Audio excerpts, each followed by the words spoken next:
Hello, Tycoon Online. This is Jay Chen, and in this video, I'm going to talk about the differences between the US version and the Swedish version.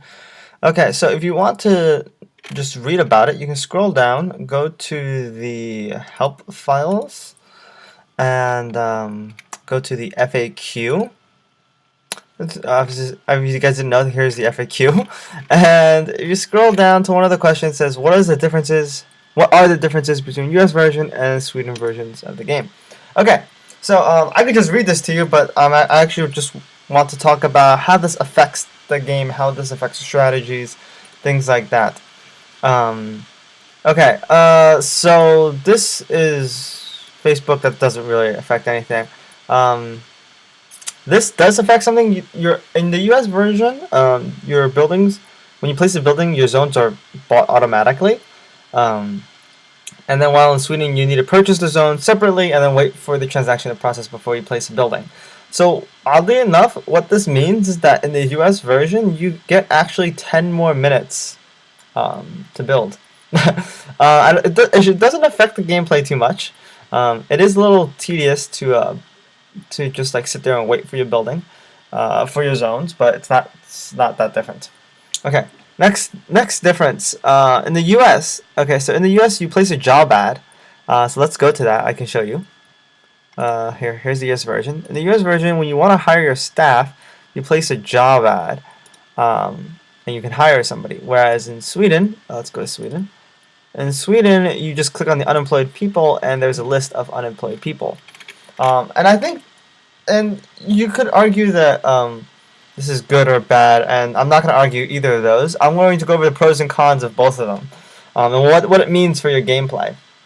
Okay, let's start with Sweden. Alright, so in Sweden, when this number falls below 200, and it's the next 10-minute tick, don't forget the 10-minute tick, a new staff will be generated, a whole new pool. So I think it will be about 300 staff total will be generated, and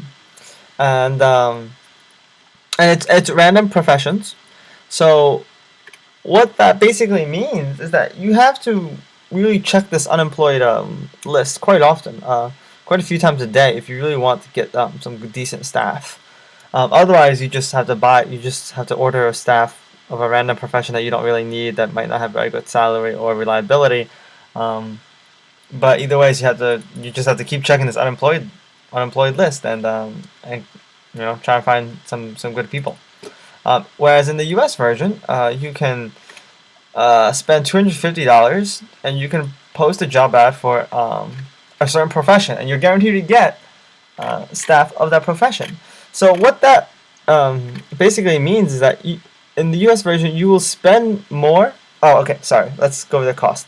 In the Swedish version, each staff will cost 100 to hire.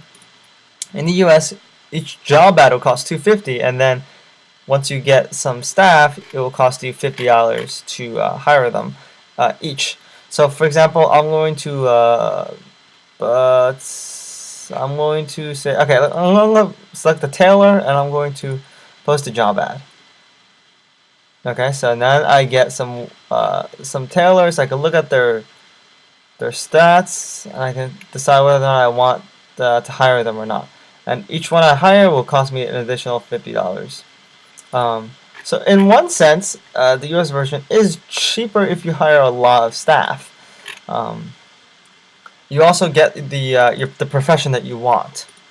Okay, but most of the time you will get lots of crappy staff that you don't really want. This is decent staff, but it's not good enough for me, not at the moment. But what happens? A big difference here is that it's time, right? In the U.S. version, you can post a job ad whenever you want, and you're guaranteed to get some odd amount of staff. Whereas in the Swedish version, you really got to wait for that 10-minute tick, in the right 10-minute tick. And sometimes people there's like 201, and nobody wants to hire that extra one because they want to wait for it, right? And so everyone's waiting. So that creates like a different gameplay. The way I see it, what happens here is that if you have a lot of money, in the US version, you can just keep on rejecting you can post a job and keep on rejecting these applicants until you get all 55 and above. Well, sorry, what I mean is that I can hire this one and then reject the rest of them, and then I can keep posting until I get 55, and then I can hire just a 55, and then I can spend basically a lot of money doing this, posting job ads and constantly rejecting and posting job ads. So it's kind of costly to do that. Whereas in the Swedish version, there is no, you don't spend that money to do that. I think this does have an effect on gameplay. I talked about this during my video about fresh fish. Is that one of the advantages of doing fresh fish is that the zones don't cost a lot, so therefore it's really fast to set up 25 of them. And early game, if you spend a lot of money trying to get like really high quality staff in the very beginning, all 100 high quality staff, all 50s, all in the high 50s from week one, you're gonna have some really nice staff towards the end. Whereas in the Swedish version, it's going to be really hard to do that. You can't just constantly post a job ad. You have to wait, every few hours to do it. And so that will change your strategy a little bit. Okay. All right. Let's move on to the next difference. That's staff difference. Also in the Swedish version, you have to order your staff and wait for the next 10-minute tick. It's just like the zones. And in the US version, you don't need to do that. So in the US, you actually get 10 more minutes of production. Anyways, what's next? Okay. All right. So next big difference. The offices are very, very different. Let's go over those. So in Sweden, it's the same offices, right? Except for the hotel is an auto repair shop in the US. But basically, you have offices. And one thing you can do in Sweden that you can't do in the US is in Sweden you can just build 25 offices like I have right here. I have 21 clinics, and each clinic, I'm doing blood sampling. I'm getting paid $100 an hour. Sorry, $800 an hour. That's not like great, but considering I have 21 of them, yeah, that's pretty damn good. Let's go to the map and you can look at the prices. The prices aren't very good. In the US, you get higher prices. Let's take a look at the US. In the US, go to maps. And yeah, I mean, you get some higher, some lower, some, around 800s. But like I said, in Sweden, you can build 25 of them. And it won't cause, the prices to drop that low. Whereas in the US, if you build more than 5 clinics, you're not going to get any jobs. That's $0. That's a big difference. That's a significant difference. And so it's not, you can't just mass, clinics in the US version like you can in Sweden. And I think that changes, the gameplay a little bit. Also, because there's another significant difference, is that in Sweden you have to have a company value of 10,000 before you can build offices. So it's in Sweden, it's basically a rush to 10,000 and then mass offices. Of course, not everybody does that, so it's not. I'm not saying that everyone should do that, but not everyone does that. But I personally, I would do that. I rushed to 10,000 CV as soon as I hit 10,000 CV. I demolished my pig farms and I built clinics, lots and lots of clinics. And I think I built some other ones just because I had the staff for them. So yeah. And okay, so there is this difference. In the US, these office prices are based off of in-game demand. So the reason why you don't want to build lots of clinics is because there aren't that many staff going absent. There aren't that many jobs being created.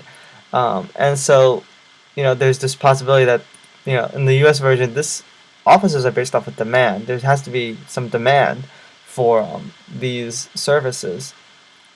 Marketing is, you can read about it in the help files, but what basically happens is that you can potentially have a situation where you post you set your rate for $200 and you don't get any jobs at all, because there's just no more. There's no more jobs left at any price.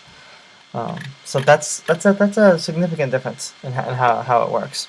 Also, because of that, in the U.S. version, you can build offices from the very beginning. It's not a very good idea as your first building. Well, if it's your first day, first building, because in the very beginning of the round, none of these demands will be in demand. None of these services will be in demand early game.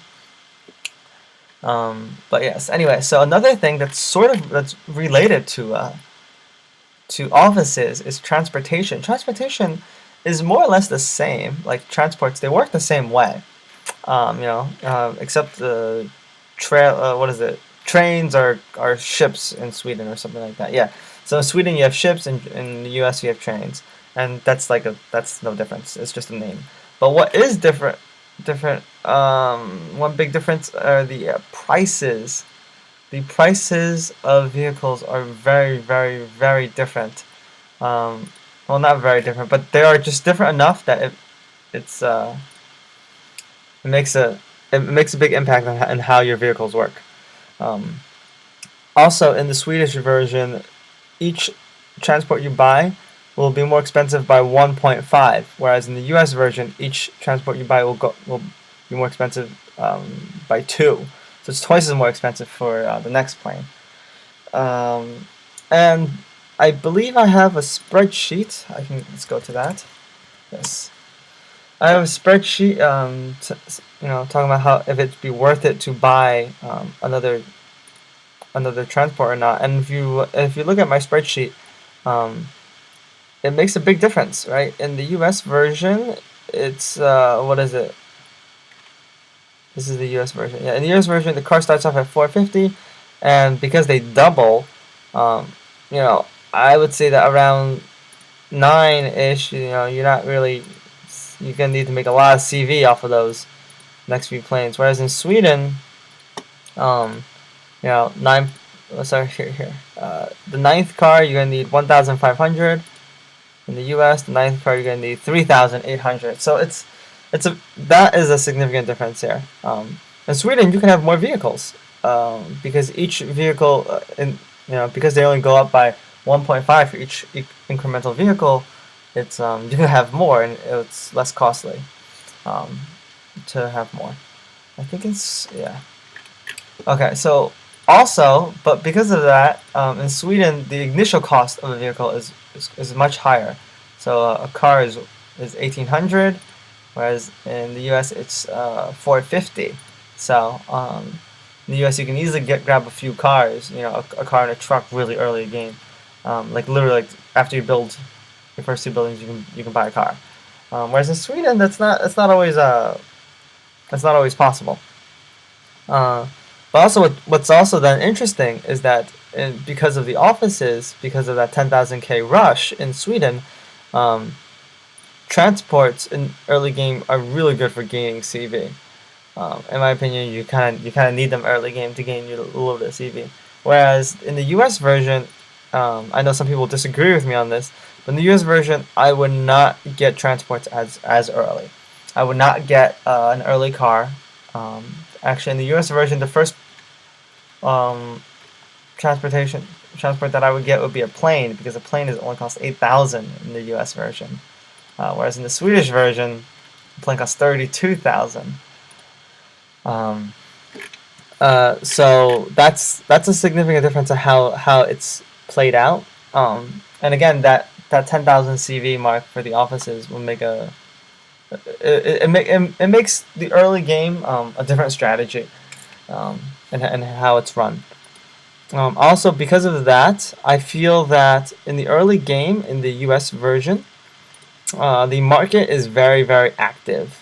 There's a lot of goods being produced and sold and bought on the market.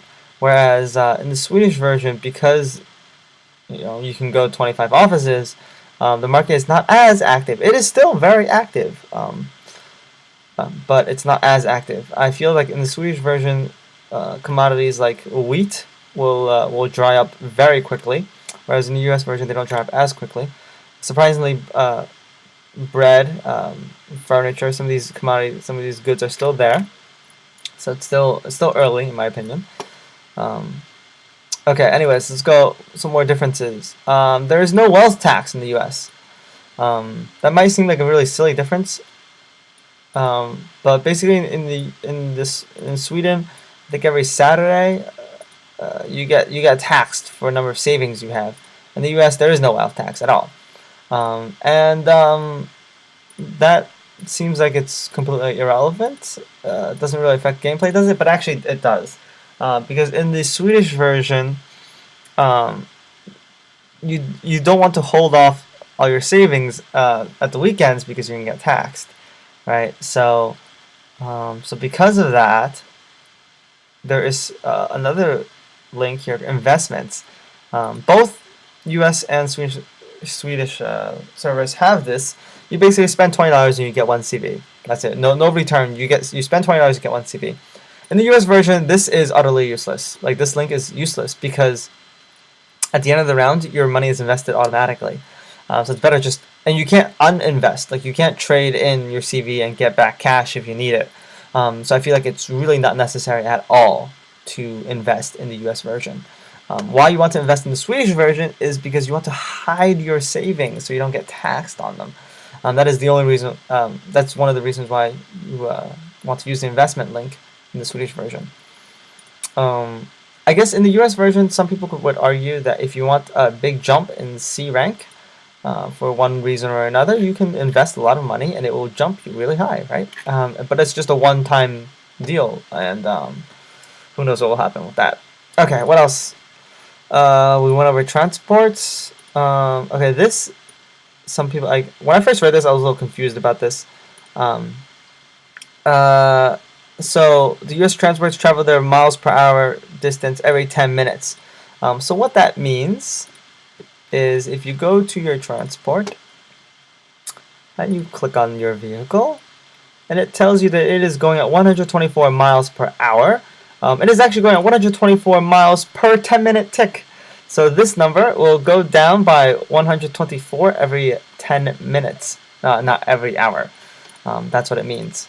So let's go back. Yes, but in Sweden, it actually is the real time. When it tells you kilometers per hour, that is actually how much, like, how fast it goes.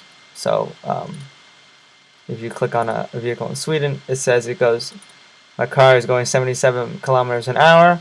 So every hour, it will actually, this number will go down by 77. That's actually what it means. I was a little confused about that when I first read the FAQ. Okay, next thing. US have a slightly different, have an option for FTL or LTL transports. You can read about it. I don't think it affects the game too much. The credit system, I don't think it affects the game at all, really. But basically, the two big differences. Oh, I forgot the last difference. The maps. The first map is the U.S. is obviously on the U.S. map, and Sweden is obviously on the Swedish map. And one thing here that they did not mention is the time. Okay, so this actually feels very critical. So the Swedish version is obviously based on Swedish time. So right now in Sweden it is 3:55 in the morning, right? Whereas in the U.S. it is 21:55, so it's 9:55 p.m. for us. And that makes a big difference because this game runs 24/7. Look, there's some store. I don't want to buy this. And when you, depending on where you are in the world, it will actually make a difference. For example, a lot of people will put their goods on the market right after midnight or midnight game time to get their market bonus. And so if you're not up at midnight, then you're not going to be there to buy those goods. And so that makes a significant difference in your strategies. Can you stay up till midnight? Can you, or not? Another thing that is also something to do with the time. I forget. Okay, I lost my train of thought. Oh yes. Okay. So in Sweden, for example, your offices will pay out at 23:50, And if you're not available at 2350, then well, I mean, it's fine. You can just wait 10 more hours or whatever whenever you come back. But if you are available at 2350 game time, then you can make the most of that money. The most of those profits and whatnot. And similarly, if you can be around at midnight at game time, then that's when all the prices change. So a lot of things happen at midnight. So it's a key time. But if you can't be awake, or you're at work, or you're commuting, or whatever, for whatever reason, it will make a difference in your game strategy. And you should adjust your strategy accordingly to it, to how it works. And then on top of that, this is not really something that, I guess it's not really a difference in the games, but there's a difference in the people that play. Okay, so for example, if you click on, this is the Swedish version, just click, let's see the top first page, and if you just look at the names and look at the flags, the Swedish version is more international. There are a lot more of just various people of various countries, and therefore of different time zones. So if you look at the US version, it's a different makeup of people. I know, like some of the, so I don't know why, but I have a French flag. I'm not French, obviously. I'm American. But I feel like a lot of these other people are actually also not of what they say. I mean, my sister has an English flag. I don't know why she does, but she has an English flag, right? But anyways, the makeup of people are different. If you look at who's in the top 50 and who's in the top 50 of each one, they're different. And where they are in the world might affect your gameplay, might affect your strategy, right? If you are buying wheat and the other person who's selling wheat, he's let's say he's in England, and so in a couple hours, if he puts it on now, you can sign on later at your time. So let me give you a more concrete example. Let's say some guy from England, he wakes up every morning, and he puts his goods on the market. He puts his wheat on the market, right? And then let's say someone in the U.S. On the East Coast, that's like 5 hours later. They also wake up in the morning. They try and buy wheat, right? It might be a little too late. Might be a good time to buy, because that wheat will show up in an hour to 2 hours later, and it might sit there for a little bit. But it like I said, the makeup of the games, of the people, right? All these people and where they are in the world, actually does affect your game. I feel like you can't just judge it by the flags, because I've heard some people say, they're like people just pick random flags. I just have a French flag for some reason, So, and also it doesn't tell you much about time zones, because Canada and the US are really big, so it doesn't tell you which time zone they're in. But it's kind of different in how it works. Anyways, so those are the differences in the US and Swedish version. You can go to the FAQ and you can read more about it. There's obviously a lot of stuff to read. And if you want to talk about it, I would definitely love to talk about strategy differences and how they work between the US version and the Swedish version. So you can comment here, or comment on the forums, and let me know what you think. Alright, guys, bye.